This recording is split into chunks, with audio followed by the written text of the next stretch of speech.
Ժողովրդի մի հատ լռություն, որ կարողանաք լսել էլի իրար։ Ասեք։ Քիչ։ Նախ եւ առաջ մեզ համար կանխատեսել էր այս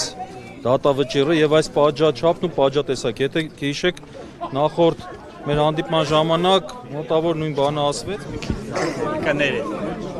ամիսը առաջարկել մեղադրողը, դատավորն էլ մի 2 տարի ազգազրկում կկարդա իբրև հումանիստական իր դրսևորում։ Մի կարևոր բան էլ տեղի ունեցավ, որ կոնկրետ մենք արձանագրեցինք եւ դեր տեսախցիկների կողմից նույնպես Միքայել Սրբազանը մեղադրվում էր քրեական օրենսգրքի 422 հոդվածի երկրորդ մասով նախատեսված արարք կատարելու համար։ Այսօր դատանը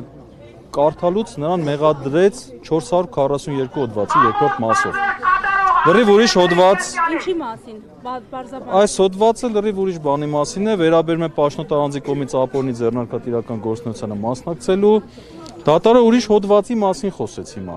Այսինքն լեգիտիմ չի այս վճիռը։ Տեսեք, մենք հիմա միասին արձանագրեցինք, որ դատավորը վերդիկտով մեղավոր էր ճանաչել 422 հոդվածի համար, հիմա դատավճիռ կարդաց 442 հոդված կարդաց։ Ձեր տեսաձայնագրությունները որ դիտեք կտեսնեք, ուրիշ հոդվածի մասին խոսեց։ Սա հիմա գիտեք ինչ է հուզմունքը մարդու ճակատագրերի վրա է ազդում։ Ակնհայտ է, որ սա պատվիրված ակտ էր եւ Միքայել Սրբազանը չի կատարել ոչ 442 հոդվածը, ոչ 422 հոդվածով կատարված նախատեսված արարք։ Միքայել Սրբազանը իշխանություն զավթելու կոչ չի կատարել։ Միքայել Սրբազանը սահմանադրական կարգը տապալելու կոչ չի կատարել։ Այնինչ վերագրում են Միքայել Սրբազանին, դա իր կարծիքն է եղել նախկին իրադարձության վերաբերյալ, որը պատմել է։ Դա չի կարող կոչ համարվել։ Դա ներկա կամ ապագա ձևով չի կատարվել։ Ինչպես բացատրենք, որ չկա այստեղ իրավախախտում։ Սխալ հոդվածը ձեր ասելով կարդացել, սա իրավական ուժ ունենում է նման դատավճիռ։ Տեսեք, հիմա չեմ ուզում առաջընկնել որոշ հուշումներ տալ դատավորին, հիմա տեսնենք։ Դատական ակտը։ Այո, ավելին ասեմ, մենք արդեն ստացել ենք Վճռաբեկ դատարանի որոշումը, որով մեր բողոքը վարույթ չի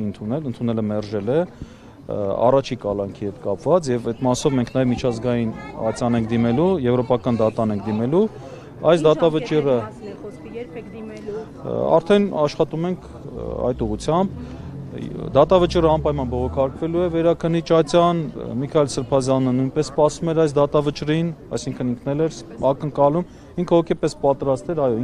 ինքը ի սկզբանե տրամադրված էր, որ իր նկատմամբ քաղաքական հետապնդում է իրականացվել եւ իրականացվել։ Այսքան է, եթե հարց ունեք, խնդրեմ։ Իսկ մեղադրանք այսինքն հոդվածի փոփոխություն չի պայմանավորում, մտավախություններ ունեին, որ եթե բողոքարկեիք շատ հեշտությամբ հաղթանակի կհասնեիք, թե Չէ,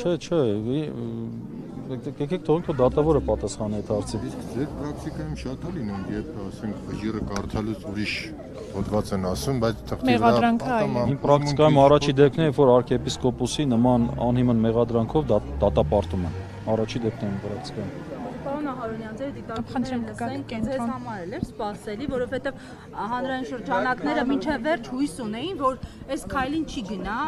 դատական իշխանությունը, այս քայլին չեն գնա առհասարակ։ Բայց չեմ գնացեք այս կոմելի կադրը։ Մեր անցած ճանապարհը նախապատրաստվում էր այս ամեն ինչը, սպասելի էր ինչ-որ միտեղ, սակայն սա բնականաբար այսպես չի մնա, մենք բոլոր միջոցները գործադրելու ենք այս անարդարությանը վերջ տալու համար, ես չգիտեմ, սենց պատմական ամոթի օրեր այսօր, այսքան բան։ Շնորհակալություն։ Դա մնացեք ձեզ շնորհակալություն։